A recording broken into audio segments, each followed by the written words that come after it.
จังหวัดเชียงใหม่ 15-17 กรกฎาคม 2566 เชิญท่านร่วมงานร่วมบุญโดยพร้อมเพรียงกัน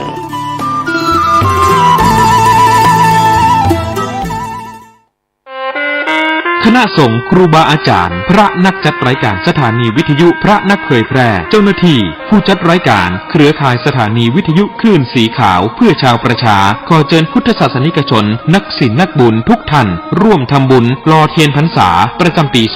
2566 เพื่อสมทบทุนโรงเรียนทุ่งโป่งตำบลเมืองปานอำเภอเมืองปานจังหวัดลำปางและสถานีวิทยุเพื่อการศึกษาวิทยาลัยสงฆ์นครลำปาง FM 106.50 เมกะเฮิรตซ์ร่วมทำบุญแผ่นเทียนธรรมจักรแผ่นละ20 บาทรอเทียนพรรษาถวายวัดพระบาทอุดมตำบลเวียงอำเภอฝางจังหวัดเชียงใหม่หรือร่วมทำบุญตามกำลังศรัทธารอเทียนพรรษาจำนวน9 เล่มและถวายเทียนพรรษา15หัววัดวันที่15 กรกฎาคม 2566 เวลา 8:30 น.ถึง 17:00 น.ณ วัดตุ่งโป่งตำบลเมืองปานอำเภอเมืองปานจังหวัดลำปางเดินทางไปร่วมบุญถวายเทียนพรรษาในพื้นที่อำเภอฝางจังหวัดเชียงใหม่ณวัดพระบาทอุดมอำเภอฝางจังหวัดเชียงใหม่วันที่13 สิงหาคม 2566 เวลา 14:00 น.สามารถร่วมทำบุญได้ที่ธนาคารกรุงไทยชื่อบัญชีโครงการพัฒนาการศึกษาโรงเรียนขนาดเล็กอำเภอเมืองปานจังหวัดลำปางหมายเลขบัญชี 536-303-4255ท่านกำลังติดตามรับฟังสถานีวิทยุกระจายเสียงพระพุทธศาสนาแห่งชาติและสังคมคลื่นเพื่อการศึกษาพระพุทธศาสนาและวัฒนธรรมระบบ FM 104.5 เมกะเฮิรตซ์รายการต่อไปเป็นรายการคดีโลกคดีธรรมเป็นศาสนาสำหรับชาติเราศาสนาในสมัยนี้เป็นของที่แยกจากชาติไม่ได้เป็นความจำเป็นที่เราทั้งหลายผู้เป็นไทยจะต้องมั่นคงอยู่ในศาสนาพระพุทธซึ่งเป็นศาสนาสำหรับชาติเราพระพุทธศาสนาก็ดีหรือศาสนาใดก็ดีที่ตั้งมั่นอยู่ได้ก็ด้วยความมั่นคงของผู้เลื่อมใสตั้งใจที่จะรักษาและข้าพเจ้าพูดทั้งนี้ก็เพื่อชักชวนท่านทั้งหลายอย่างเป็นเพื่อนไทยและเพื่อนพุทธศาสนิกชนด้วยกันทั้งนั้นเพื่อความมั่นคงแห่งพระพุทธศาสนาข้าพเจ้ารู้สึกว่าได้ทำหน้าที่สมควรแก่อุปถัมภ์พระพุทธศาสนาเราจะตั้งใจรักษาศาสนาของเราด้วยชีวิตและถ้าท่านตั้งใจจะช่วยข้าพเจ้าในกิจอันใหญ่นี้แล้วก็จะเป็นที่พอใจข้าพเจ้าเป็นอันมากเพราะฉะนั้นเป็นหน้าที่ของเราทั้งหลายที่จะช่วยกันบำรุงรักษาพระพุทธศาสนาอย่าให้เสื่อมสูญไปการที่จะบำรุงพระพุทธศาสนาเราต้องรู้สึกก่อนว่าหลักของพระพุทธศาสนาคืออะไรเราจะถือว่าเราเป็นไทยด้วยกันหมดเราจะต้องรักษาความเป็นไทยของเราให้ยั่งยืนเราจะต้องรักษาพระพุทธศาสนาให้ถาวรวัฒนาการอย่างที่เป็นมาแล้วหลายชั่วโคตรของเราทั้งหลายพระบรมราโชวาทของพระบาทสมเด็จพระมงกุฎเกล้าเจ้าอยู่หัวรัชกาลที่ 6พระบรมราโชวาทก็ดีพระราชนิพนธ์ก็ดีหรือพระบรมราชโองการของพระมหากษัตริย์ถือเป็นบทบัญญัติแห่งกฎหมายทั้งหมดทั้งสิ้นการบัญญัติให้พระพุทธศาสนาเป็นศาสนาประจำชาติไทยไว้ในรัฐธรรมนูญจึงเป็นสิ่งที่ถูกต้องทั้งกฎหมายและทางโบราณราชประเพณีการบัญญัติให้พระพุทธศาสนาเป็นศาสนาประจำชาติไทยไว้ในรัฐธรรมนูญย่อมเป็นหลักค้ำประกันให้กับประชาชนคนไทยว่าตนได้ปฏิบัติตามกฎหมายอย่างแท้จริงการบัญญัติให้พระพุทธศาสนาเป็นศาสนาประจำชาติไทยไว้ในรัฐธรรมนูญมิได้เป็นการลิดรอนสิทธิเสรีภาพของผู้ใดแต่เป็นการยืนยันความจริงตามกฎหมายและประวัติศาสตร์ชาติไทยการบัญญัติให้พระพุทธศาสนาเป็นศาสนาประจำชาติไทยไว้ในรัฐธรรมนูญจะทำให้พระพุทธศาสนา ได้รับการอุปถัมภ์และคุ้มครองจากรัฐดุจเดียวกันกับที่องค์พระมหากษัตริย์ทรงกระทำมาการบัญญัติให้พระพุทธศาสนาเป็นศาสนาประจำชาติไทยไว้ในรัฐธรรมนูญจะป้องกันพระพุทธศาสนาไม่ให้ถูกลัทธินิกายนอกศาสนากระทำการใดๆได้ด้วยอุบายต่างๆนานาการบัญญัติให้พระพุทธศาสนาเป็นศาสนาประจำชาติไทยไว้ในรัฐธรรมนูญจะทำให้สังคมไทยมีแต่ความสุขร่มเย็นเป็นธรรมทั้งต่อคนศาสนาอื่นและคนสัญชาติอื่นได้อย่างแท้จริงแต่ถ้าไม่บัญญัติให้พระพุทธศาสนาเป็นศาสนาประจำชาติไทยไว้ในรัฐธรรมนูญในอนาคตประเทศไทยจะต้องตกอยู่ในสถานะเดียวกันกับพื้นที่3 วันศุกร์และวันเสาร์อาทิตย์ทางสถานีวิทยุแห่งนี้ท่านผู้ฟังสามารถใช้โทรศัพท์มือถือระบบ Android ดาวน์โหลดแอปพลิเคชันที่ชื่อว่าวิทยุพุทธศาสนาทั่วไทยเพื่อติดตามรับฟังรายการคดีโลกคดีธรรมรายการนี้ได้ทุกวันวันละ6 เวลา 9 นาฬิกาเปิดรับฟังได้ทางสถานีวิทยุวัดหนองกายอยู่ในลำดับที่15ของตารางแอปพลิเคชันเวลา10 นาฬิกาฟังรายการนี้ผ่านสถานีวิทยุวัดป่าจริยธรรมอยู่ในลำดับที่1ของตารางเวลา11 นาฬิกาสามารถฟังรายการนี้ได้ทางสถานีวิทยุวัดฝายหินอยู่ในลำดับที่32ของตารางเวลา13 นาฬิกาสามารถฟังรายการนี้ได้ทางสถานีวิทยุวัดบ้านปลาคูนอยู่ในลำดับที่31ของตารางและในช่วงดึกเวลา5 ทุ่มเที่ยงคืนตี 1ท่านยังสามารถรับฟังรายการนี้ได้อีกทางสถานีวิทยุวัดหนองกายและวัดฝายหินจังหวัดเชียงใหม่ขออนุโมทนาขอบคุณท่านผู้อำนวยการสถานีวิทยุพระพุทธศาสนาแห่งชาติจังหวัดเชียงใหม่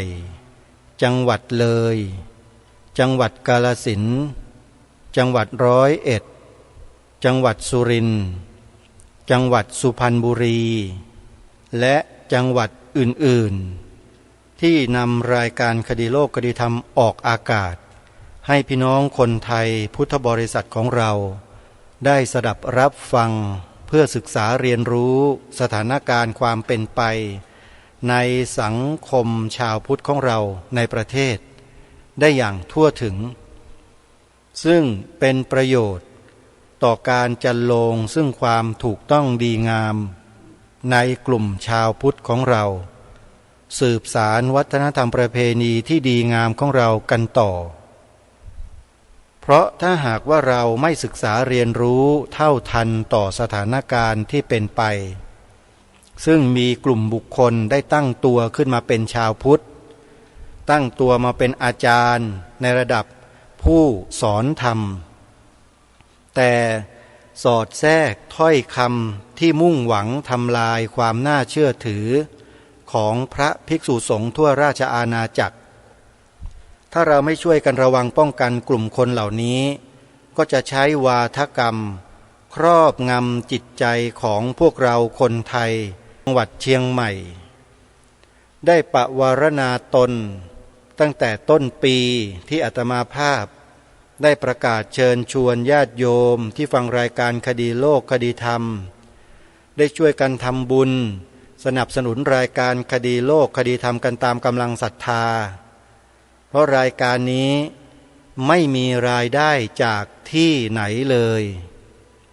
นอกจากญาติโยมที่มีศรัทธาไม่กี่คนไม่กี่ท่านเท่านั้นเองอยู่ได้ไปวันหนึ่งจะสร้างจะทำกิจกรรมอะไรทำไม่ได้เหมือนอย่างครูบาอาจารย์ที่เป็นเจ้าอาวาสตามวัดวาอารามต่างๆเพราะท่านมีญาติธรรมมีลูกศิษย์ลูกหามากมายที่คอยช่วยเหลือกันอยู่เป็นปกติ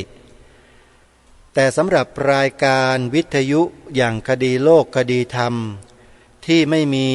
หลักแหล่งเป็นของตนเอง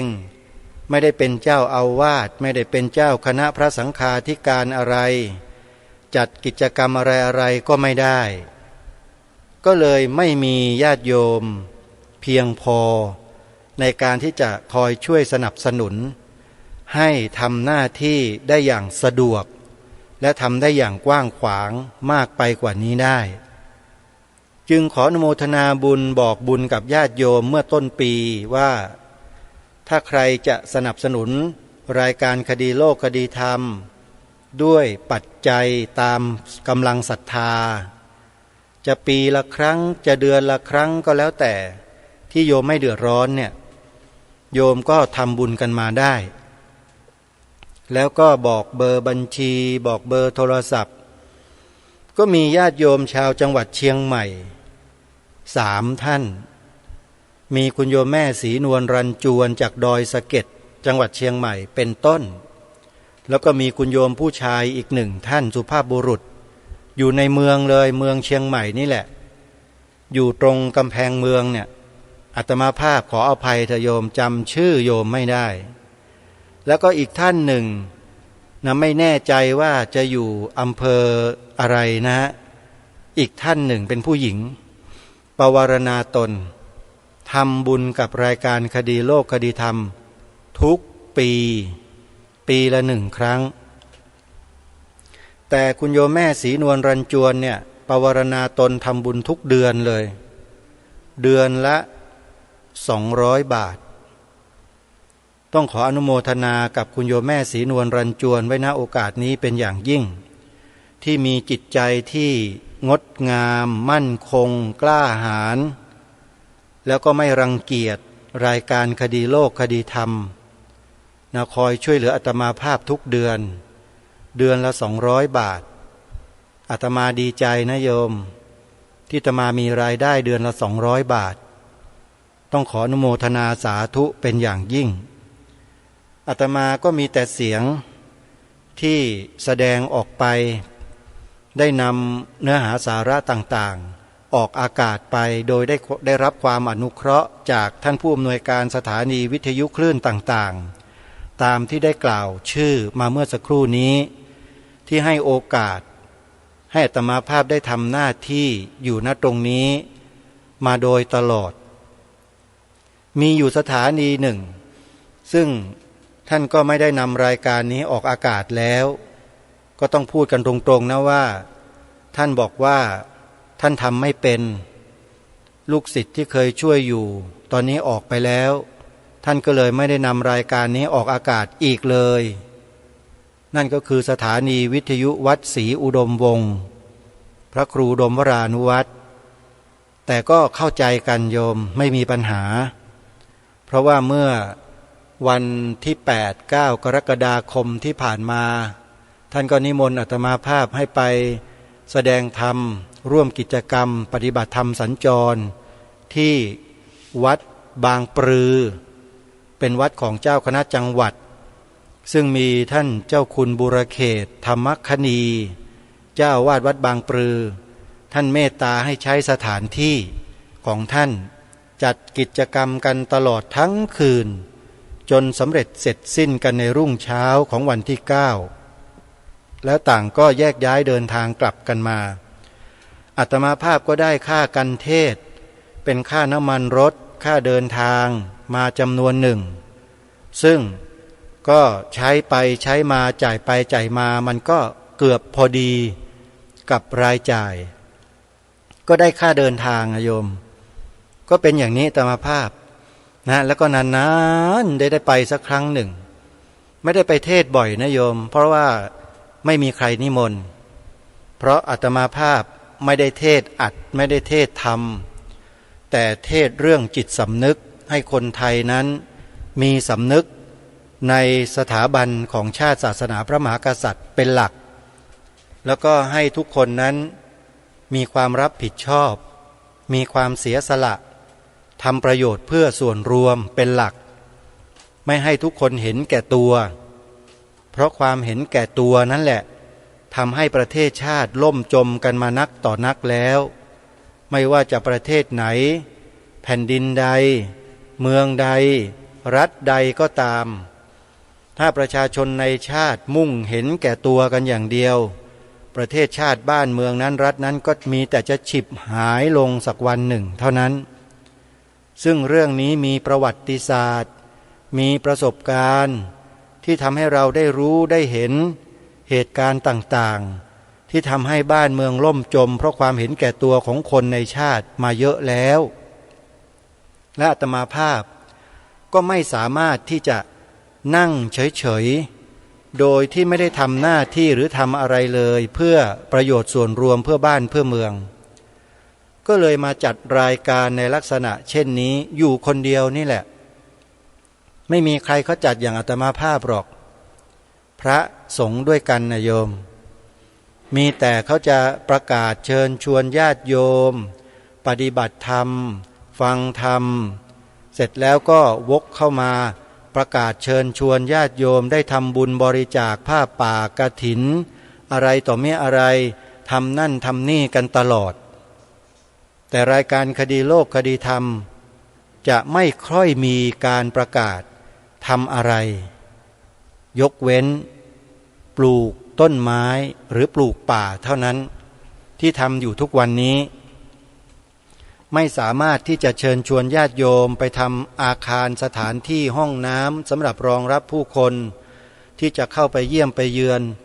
ในสถานที่ปลูกป่าของอาตมาภาพได้เพราะไม่สะดวกและไม่ถนัดเชิญชวนญาติโยมไปก็ลำบากเพราะมันไม่มีทุนหรือถ้าจะพูดอีกในหนึ่งก็คืออาตมาเป็นคนที่ไม่มีบุญโยมทางด้านนี้พาโยมไปทัวร์บุญที่นั่นทัวร์บุญที่นี่บางคนก็แนะนำให้อาตมาภาพพาคณะญาติโยมไปอินเดียสิจะได้มีรายได้หรือไม่ก็ไปทัวร์บุญที่นั่นที่นี่ที่โน่นสิจะได้มีรายได้อาตมาก็นั่งนึกอยู่ในใจว่าโยมเขาปรารถนาดีเนาะเขาอยากจะให้เรานั้นมีรายได้เหมือนกับวัดอื่นๆเหมือนกับครูบาอาจารย์รูปอื่นๆให้ทำกิจกรรมอย่างนั้นอย่างนี้นะจัดรถจัดราให้โยมพาไปเที่ยวพาไปชมพาไปปฏิบัติพาไปฟัง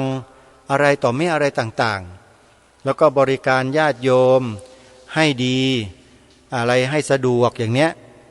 ซึ่งเป็นสิ่งที่อาตมาภาพขอบอกว่าไม่ถนัดเลยโยมอาตมาภาพไม่ถนัดแล้วก็ต้องพูดตรงนี้ว่าทำไม่เป็นจริงๆเพราะ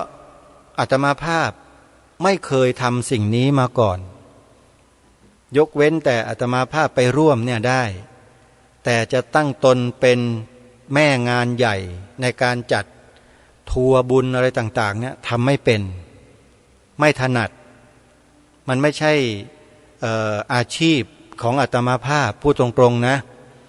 มันไม่มีความถนัดเลยโยมก็เลยบอกโยมอาตมาภาพไม่ถนัดหรอกนะที่จะทำอย่างนั้นน่ะให้ครูบาอาจารย์อื่นๆที่ท่านมีความสามารถอยู่แล้วเยอะแยะมากมายเนี่ยให้ท่านทำไปเถอะถ้าโยมอยากจะไปทัวร์บุญที่ไหนโยมก็เลือกเอามีอยู่หลายวัดมีอยู่หลายแห่งที่เขาทำกันอยู่นะโยมนะอาตมาคงไม่ถนัดหรอกก็ปฏิเสธโยมไปพอปฏิเสธไปโยมก็ห่างไปหายไปโยมก็ไม่สนใจกันเพราะอาตมาภาพไม่ได้ทำกิจกรรมแบบนั้นนะโยมพอไม่มีกิจกรรมแบบนั้นรายได้ที่โยมจะถวายเป็นกอบเป็นกำเป็นก้อนในการจัดกิจกรรมแบบนั้นเนี่ยมันก็เลยไม่เกิดไม่มีขึ้นก็มีแต่ญาติโยมบริจาคกันมาอย่างเนี้ยอย่างโยมแม่ศรีนวลรันจวนเนี่ย จากดอยสะเก็ดถวายเดือนละ200 บาทเนี่ยก็ได้แค่นี้โยมเดือนหนึ่งนี่คือความจริงนะโยมนะและโยมคิดว่าอาตมาภาพอยู่ได้ไหมอยู่ได้เพราะไม่ได้อยู่ด้วยเงินนะโยมแต่อยู่ด้วยจิตสำนึกอยู่ด้วยความอดทนอดกลั้นอดออมใช้ให้น้อยที่สุดประหยัดที่สุดนะไม่ฟุ่มเฟือไม่ฟูมฟายไม่ฟุ่มเฟือยไม่สร้างไม่ทำอะไรที่ใหญ่โตค่อยๆเป็นค่อยๆไปแม้แต่ทุนในการที่จะจ้างแรงงานมาทำการดูแลต้นไม้ป่าไม้ที่ปลูกเอาไว้แล้วเนี่ยอาตมาภาพก็ยังไม่มีรายได้ที่จะไปมอบให้กับผู้ว่าจ้างนั้นเลยคนเรามันต้องกินนะโยมนะมาทำงานให้เราอย่างจิตอาสาจริงๆไม่เอาตังค์เนี่ยมันไม่มีนะโยมพูดตรงๆเลยว่าไม่มีหรอกอย่างน้อยเราก็ต้องให้เขาบ้างให้เป็นค่าอาหารให้เขากินสัก3 มื้อให้เขาอยู่ได้ไม่ใช่เรียกมาทำกันฟรีๆจริงไหมฮะก็ต้องจ้างเขาก็มีรายได้มาก็เจียดเงินไปเป็นค่าจ้างคนงานให้เขาตามกำลังที่เขาทำตามข้อกำหนดโดยสามัญทั่วไปเขาเรียกว่าค่าแรงขั้นต่ำซึ่งอาตมาภาพก็ให้ไปทุกครั้งที่ไปสวนป่าสามัคคีธรรมที่อาตมาภาพไปปลูกป่าเนี่ยมันมีค่าใช้จ่ายตั้งแต่ล้อหมุนแล้วโยมพอล้อรถหมุนไปค่าใช้จ่ายมันก็หมุนตามล้อรถนั้นมาด้วยไปที่ไหนก็ไปจ่ายที่นั่นหยุดที่ไหนก็ไปจ่ายที่นั่นเลื่อนไปที่ไหนก็ต้องไปจ่ายตามไปจ่ายที่นั่นแล้วแถมครบปีหนึ่งก็ต้องจ่ายค่าประกันรถยนต์อีกค่าบำรุงรักษาอีกค่าอะไรต่อไม่อะไรจดทะเบียนลงทะเบียนพรบอะไรอีกซึ่งมันไม่เคยมีมันก็ต้องมีหมายถึงค่าใช้จ่าย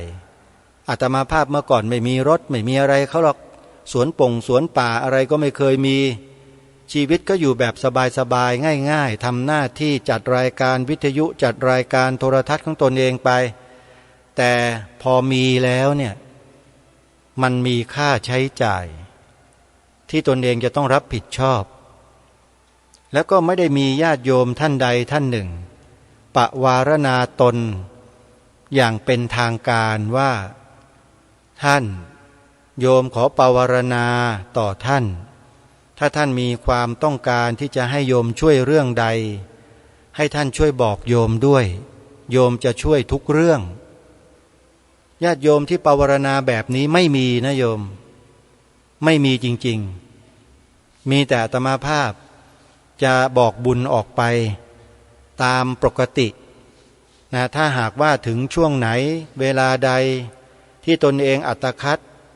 ตนเองขัดสนจริงๆไม่มีปัจจัยที่จะจ่ายแม้แต่กระทั่งค่าไฟเนี่ยก็ต้องโทรไปแล้ว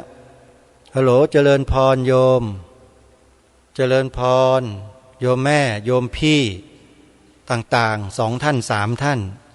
อาตมาภาพมีธุระมีความจำเป็นที่จะต้องจ่ายค่าไฟค่านั่นค่านี่เพราะไม่เช่นนั้นก็จะถูกตัดไฟก็จะเกิดปัญหาอย่างนั้นอย่างนี้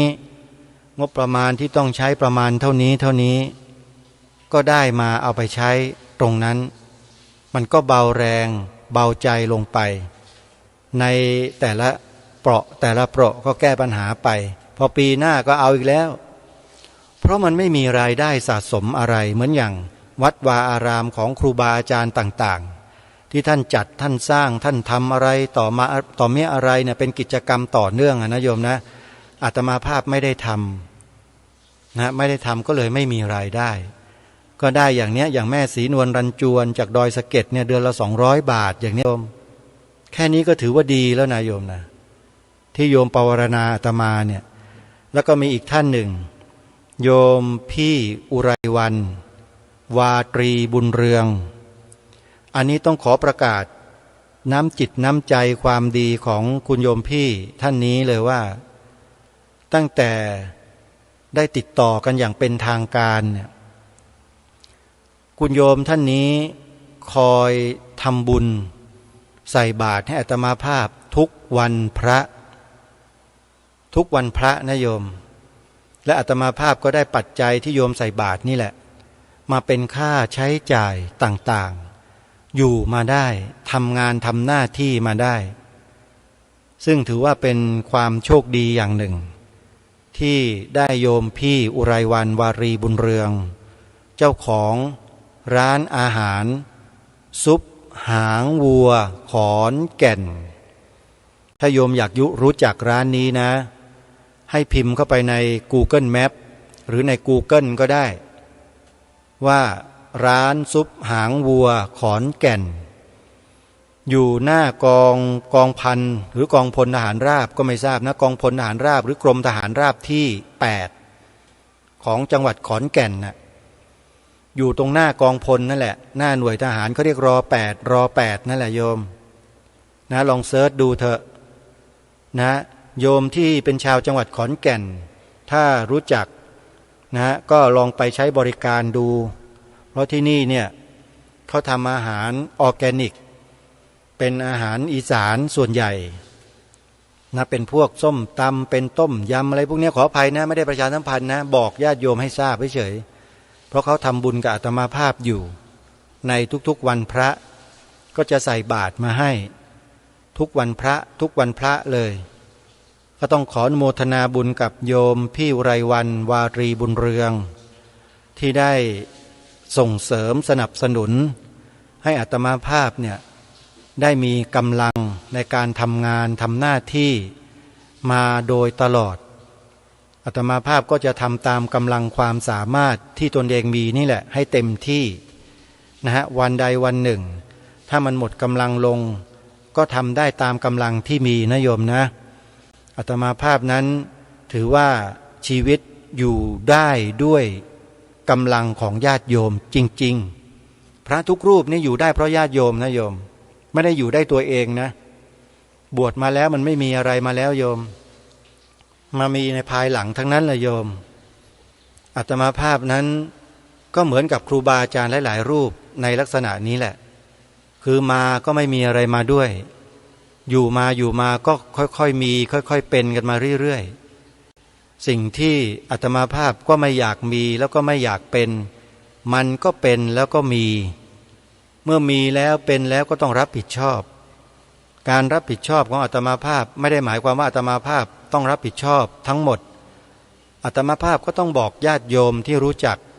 ที่มักคุ้นให้ช่วยกันเท่าที่เราจะช่วยกันได้แล้วก็มีกำลังอยู่เพียงอย่างที่โยมว่านี่แหละนะมีไม่มากอย่างไปงานที่จังหวัดตราดมาปฏิบัติธรรมสัญจรของพระครูดมวรานุวัตรวัดศรีดมวงศ์มาเนี่ยก็มีคุณโยมแม่จีรวรรณดวงศรีจากบ้านปากปวนอำเภอวังสะพุงจังหวัดเลยเนี่ยได้ถวายปัจจัยอาตมาภาพมาจำนวน500 บาทนี่ก็ได้มานะเป็นค่าน้ำค่าไฟค่าใช้จ่ายอะไรต่อไม่อะไรคุณโยมแม่สุภาพพันมณีก็ถวายปัจจัยเป็นค่าน้ำค่าไฟให้อาตมาภาพมาเป็นญาติโยมของอุทยานธรรมวังวิโมกข์อำเภอรัตนบุรีจังหวัดสุรินทร์ของพระอาจารย์สอนเพชรแล้วคุณโยมแม่ออนจากวังวิโมกข์ก็เหมือนกันน่าจะเป็นโยมแม่ของท่านพระอาจารย์สอนเพชรถวายค่าน้ำค่าไฟมา 1,000 บาทเนี่ยก็มีอยู่เท่านี้โยมแล้วก็ได้กันเทศมาจำนวนหนึ่งที่ได้ขึ้นเทศแล้วก็โยมรวบรวมมาอีกจำนวนหนึ่งก็ได้พอที่จะดำรงตนให้อยู่ในสมณเพศแล้วก็ทำงานทำหน้าที่ของตนเองไปได้แบบนี้นะและอาตมาภาพก็มีโยมมารดาโยมแม่ที่จะต้องคอยเลี้ยงคอยดูคอยที่จะช่วยเหลือให้โยมได้มีค่าใช้จ่ายในการใช้ซื้ออะไรต่อมีอะไรเข้ามาประทังชีวิตให้มันพออยู่ได้นะไม่ได้มีความหรูหราฟู่ฟ้าอะไรนะคืออยู่ไปวันหนึ่งให้รอดแล้วก็อยู่ได้เท่านั้นชีวิตมันแค่นี้แหละโยมไม่มีอะไรส่วนที่เหลือที่เป็นกำลังที่เหลืออยู่ก็เอามาทำหน้าที่มาทำรายการวิทยุรายการคดีโลกคดีธรรมมาทำรายการโทรทัศน์ ตระเวนคนตระเวนธรรมก็คอยไปค้นคว้าหาข้อมูลไปศึกษาอะไรต่างๆที่เป็นข้อมูลทั้งในพื้นที่ที่เกิดขึ้นจริงทั้งไปศึกษาเรียนรู้เพิ่มเติมไปสืบค้นก็ต้องเดินทางไปที่นั่นไปที่นี่นะก็มีค่าใช้จ่ายอื่นๆที่ตามมาก็ใช้ไปในกิจการเหล่านี้แหละโยมนะนี่คือรายการคดีโลกคดีธรรมที่ขอแจ้งให้กับญาติโยมสาธุชนได้ทราบว่าไม่ใช่ร่ำรวยไม่ใช่มีเงินอู้ฟู่อะไรเหมือนอย่างที่ใครคิดหรอกไม่มีถึงขนาดนั้นโยมพออยู่ได้เมื่อเร็วๆนี้อาตมาภาพพูดไม่อายนะภาวะของรายได้ที่จะนำมาใช้จ่ายในภาระที่ต้องรับผิดชอบเมื่อถึงครบรอบของปีเนี่ยอาตมาไม่มีทีนี้ไม่มีทำไงก็ส่งข้อความไปทางโซเชียลที่รู้จักกับโยมบางท่านมีไม่กี่ท่านหรอกก็ส่งไปบอกอาตมามีค่าใช้จ่ายตรงนี้นะโยมนะ1 2 3 4จำได้ว่า4รายการนะ4รายการรวมเป็นเงินแล้วก็ประมาณสัก5-6 หมื่นนะโดยประมาณเนี้ยอันนี้คือจำเป็นเท่านั้นนะโยมมันเป็นความจำเป็นนะถ้าไม่จำเป็นเนี่ยอาตมาภาพจะไม่ทำในลักษณะแบบนี้เลยไม่เคยทำแต่เมื่อมันมีความต้องรับผิดชอบแล้วมันก็ต้องทำแล้วก็ไม่อยากจะทำด้วยแล้วลองดูว่าปีนี้ทำไปแล้วปีต่อๆไปจะไม่ทำอย่างนี้ดูสิ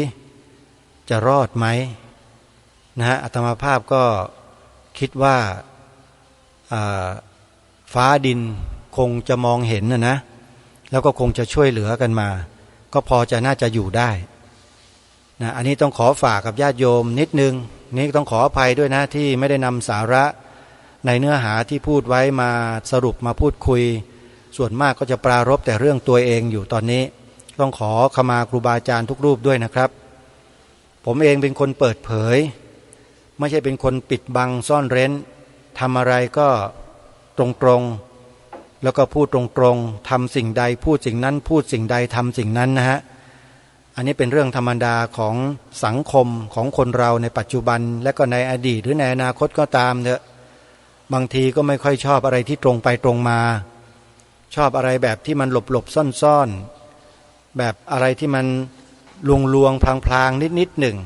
แล้วมันเกิดความรู้สึกเข้ากันได้กับความรู้สึกของตนเองเนี่ยชอบนะคนเราในสังคมน่ะมันชอบแบบนั้นชอบอะไรที่มันลวงสักนิดนึงไอ้จริงๆตรงๆเนี่ยไม่ค่อยชอบกันมันก็เป็นธรรมดาโยมเพราะฉะนั้นใครที่สามารถลวงได้หลอกได้แล้วก็ลื่นไหลได้เนี่ยก็มักจะได้รับความนิยมนะจากญาติโยมจากผู้คนนะมากมายเป็นเรื่องธรรมดาแต่ถ้าคนประเภทอย่างอาตมาภาพอย่างเงี้ยก็ไม่มีใครที่อยากจะมาสนับสนุนไม่มีใครอยากจะช่วยก็เป็นเรื่องธรรมดาอีกนั่นแหละอาตมาภาพก็ไม่ได้ตีอกชกตัวน้อยเนื้อต่ำใจอิจฉาริษยาใครไม่เพราะรู้อยู่ว่าไอ้สภาวะเหล่านั้นมันเป็นตัวกิเลสเป็นตัวอกุศลถ้าเรามีอยู่ในจิตในใจเราต้องรีบขจัดมันทิ้งไปเสียแล้วก็ให้พิจารณาว่าสัตว์โลกย่อมเป็นไปตามกรรมพิจารณาธรรมเนืองๆให้เห็นถึงสภาวะตามความเป็นจริงว่ามนุษย์เราเนี่ยเกิดมาครั้งแรกก็ไม่ได้มีอะไรที่เป็นวัตถุเงินทองทรัพย์สินที่ดินอะไรต่างๆวัดวารามไม่มีติดไม้ติดมือติดตัวมาด้วยเลยพอโตขึ้นมามันก็เริ่มมีนั่นมีนี่มีโน่นมีนั่นถ้าใครหลงไปยึดว่าเป็นของเราของเราคนนั้นก็จะเริ่มมีปัญหากับชีวิตแต่พอถึงช่วงที่ร่างกายร่วงโรยราเท่าชแรแก่ชราและสุดท้ายก็มรณาคือตายก็ไม่มีใครเอาอะไรสิ่งใดๆที่ตนเองได้สัมผัสได้รู้ได้ดูได้เห็นได้มีได้เป็นนั้นไปได้สักคนหนึ่งพิจารณาอย่างนี้ก็สบายใจ นะอาตมาภาพเนี่ยพิจารณาอยู่เนืองๆนะโยมสิ่งเหล่านี้พิจารณาตลอดมันจึงทำให้ตนเองนั้นสามารถอยู่กับปัจจุบันแล้วก็อยู่มาได้จนถึงปัจจุบันแล้วก็จะอยู่ในปัจจุบันนี้เรื่อยไปอันนี้คือเคล็ดลับที่ตนเองใช้อยู่คือใช้พิจารณาตามความเป็นจริงอยู่เนืองตั้งแต่การเกิดการตั้งอยู่แล้วการสิ้นไปของชีวิตมีอยู่แค่นี้แหละเกิดขึ้นมาตั้งอยู่ชั่วหนึ่งแล้วก็ดับไปแล้วก็เกิดขึ้นมาใหม่ตั้งอยู่ช่วงหนึ่งแล้วก็ดับไปแล้วก็เกิดขึ้นมาตั้งอยู่ช่วงหนึ่งแล้วก็ดับไปเป็นอยู่อย่างนี้ตลอดสังสารวัฏเวียนว่ายตายเกิดอยู่อย่างเนี้ยก็เลยตอบตัวเองได้ใช้ตัวเองเป็นเข็นตัวเองได้ตลอดว่าเราอยู่ในโลกใบนี้มาเกิดในโลกใบนี้แล้วยิ่งโชคดีได้อยู่ในหลักธรรมคำสอนของพระสัมมาสัมพุทธเจ้าที่มีครูบาอาจารย์ท่านถ่ายทอดให้แก่เราอยู่เนืองๆเนี่ยหรือเราก็ศึกษาค้นคว้าด้วยตัวเราเองเนืองๆเนี่ยแค่นี้ก็ถือว่าเป็นบุญนักหนาแล้วจะไปไขว่คว้าหาอะไรมาใส่ตัวนักเล่ามันก็เลยไม่มีความต้องการปรารถนาเหมือนกับคนอื่นเขาอะโยมอยากได้ใคร่ดีอยากมีอยากเป็นอยากได้ไอ้นู่นไอ้นี่อยากเป็นนั่นเป็นนี่มันไม่ได้มีอยู่ในหัวจิตหัวใจอาตมาภาพเลยนะไอ้ความอยากประเภทเนี้ยมันไม่มีจริงๆจะบอกว่าไม่มีศูนย์ขาดหายไปเลยดับไปแล้วไม่ใช่นะครับไอ้คำว่าไม่มีคือมีที่มันมีลักษณะกระเฮี้ยนกระหือรืออยากทยานอยากแบบสุดๆไม่มีเลยครับลักษณะแบบนี้ไม่มีเลยตั้งแต่จำความได้มาจนถึงวันนี้เนี่ยคอยสังเกตไอ้ความรู้สึกในจิตใจของตนเองตรงนี้มาตลอดเลยมันมีความกระเสือกกระสนดิ้นรนขวนขวายกระเฮี้ยนกระหือรืออยากจะได้เหมือนอย่างคนอื่นเขาไหมเปล่าสอบถามจิตตัวเองกี่ครั้งมันก็ไม่มีมันก็เลยกลายเป็นความโชคดีของตนเองประการหนึ่งที่ไม่หิวกระหายไอ้สิ่งที่เรียกว่าโลกธรรมฝ่ายดีอ่ะญาติโยมรู้จักไหมโลกธรรมมีเท่าไหร่มี8โลกธรรม8อ่ะฝ่ายดีคือฝ่ายปรารถนาฝ่ายต้องการฝ่ายที่เรียกว่าอติมหันตารมณ์เนี่ยมันมีอยู่4ส่วนในฝ่ายที่มันเป็นปฏิฆะไม่พอใจไม่ชอบมีอยู่4มันเป็นสิ่งตรงข้ามกันและมันอยู่คู่กันแบบนี้กับโลกใบนี้แหละคือลาภยศสรรเสริญสุขพระพุทธเจ้าตรัสยืนยันชัดเจนเลยว่าไอ้สิ่งเหล่านี้มันคือโลกธรรมและพระพุทธองค์ก็ทรงวางหลักของโลกธรรมเอาไว้ถ้าใครปรารถนาต้องการโลกธรรมฝ่ายดีทั้ง4ข้อก็คือลาภยศสรรเสริญสุขก็ทรงวางหลักธรรมให้มนุษย์ในโลกนี้ปฏิบัติตามนี้ก็จะได้สมปรารถนาในโลกธรรมนั้นๆแต่โลกธรรมนั้นๆมันก็มีวันเสื่อมสลายหายไปได้สิ้นไปได้ก็คือเสื่อมลาภเสื่อมยศนินทาทุกข์มันอยู่คู่กันแบบนั้นมันไม่ได้อยู่กับเราอย่างถาวรนะโยม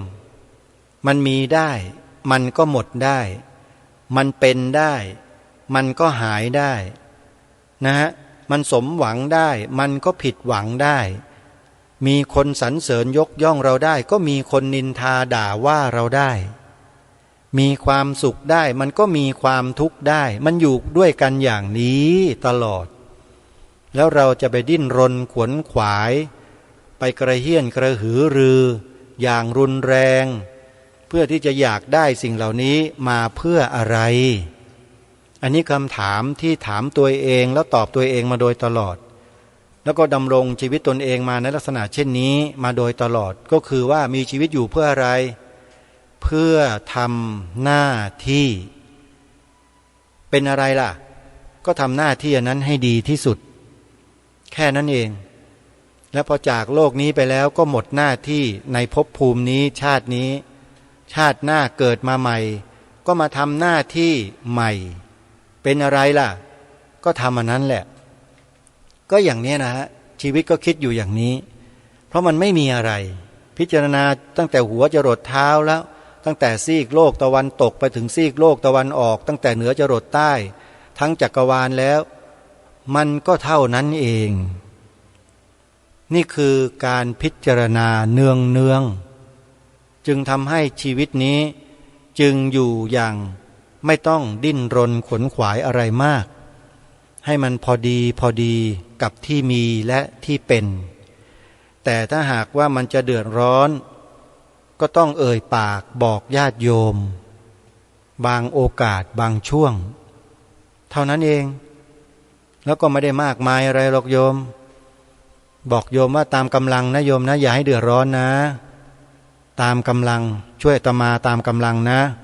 อาตมาจะได้ทำงานทำหน้าที่ต่อได้ก็ต้องขออนุโมทนากับทุกท่านทุกคนที่ช่วยสนับสนุนอาตมาภาพให้ได้ทำหน้าที่มาจนถึงวันนี้แล้วก็ยินดีอย่างยิ่งถ้าจะสนับสนุนให้ทำต่อไปนะวันนี้ต้องขออนุโมทนากับทุกท่านทุกคนนะที่ตั้งอกตั้งใจสำหรับรับฟังรายการมาโดยตลอดเวลาของรายการหมดแล้วท่านผู้ฟังอาตมาภาพต้องขอสมมุติยุติรายการไว้แต่เพียงเท่านี้ก่อนพบกับรายการได้ใหม่ในวันต่อไปขอความสุขความสวัสดีในธรรมแห่งองค์สมเด็จพระบรมศาสดาสัมมาสัมพุทธเจ้าจงปรากฏเกิดมีขึ้นในจิตใจของท่านผู้ฟังทุกท่านทุกคนเทินขอเจริญพรกล้าคิดก็ต้องกล้าทำอย่ากลัวถ้าทำความดีเป็นศึกษาปัญหาให้ทันท่วงทีเมืองไทยจะพัฒนากว่านี้รายการดีๆคดีโลกคดีธรรมขอรำพันบรรยายความคิดเครื่องหมายแห่งสีทั้งสามงามถนัดขาวคือบริสุทธิ์สีสวัสดิ์หมายพระไตรรัตน์และธรรมะคุ้มจิตไทยแดงคือโลหิตเราใสซึ่งยอมสละได้เพื่อรักษาชาติศาสนาน้ำเงินคือสีโสภาอันจอมประชาถ้าโปรดเป็นของส่วนองค์จัดริ้วเข้าเป็นไตรรงค์ยิ่งเป็นสีธงที่รักแห่งเราชาวไทยทหารอวตารนำไปยงยุทธวิชัยวิชิตก็ชูเกียรติสยามประเทศไทยที่เจริญมั่นคงมาได้จนถึงทุกวันนี้มิได้เกิดขึ้นจากความหวาดกลัวอย่างคลาดเขลาแต่บรรพบุรุษไทยของเราทุกยุคทุกสมัยล้วนแต่มีความกล้าหาญและชาญฉลาดปกป้องเอกราชสร้างชาติให้เกิดความมั่นคงโดยมีธงแห่งพระไตรรัตน์เป็นเครื่องนำชัยจึงเป็นที่มาที่ไปของรายการคดีโลกคดีธรรมกล้าคิดก็ต้องกล้าทำอย่ากลัวถ้าทำความดีเป็นศึกษาปัญหาให้ทันท่วงทีเมืองไทยจะพัฒนากว่านี้รายการดีคดีโลกคดีธรรมรายการดีคดีโลกคดีธรรม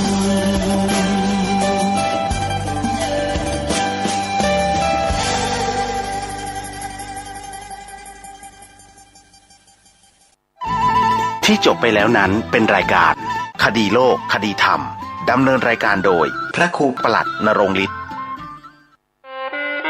คณะสงฆ์ครูบาอาจารย์ พระนักจัดรายการสถานีวิทยุพระนักเผยแพร่เจ้าหน้าที่ผู้จัดรายการเครือข่ายสถานีวิทยุคลื่นสีขาวเพื่อชาวประชาขอเชิญพุทธศาสนิกชนนักศีลนักบุญทุกท่านร่วมทำบุญหล่อเทียนพรรษาประจำปี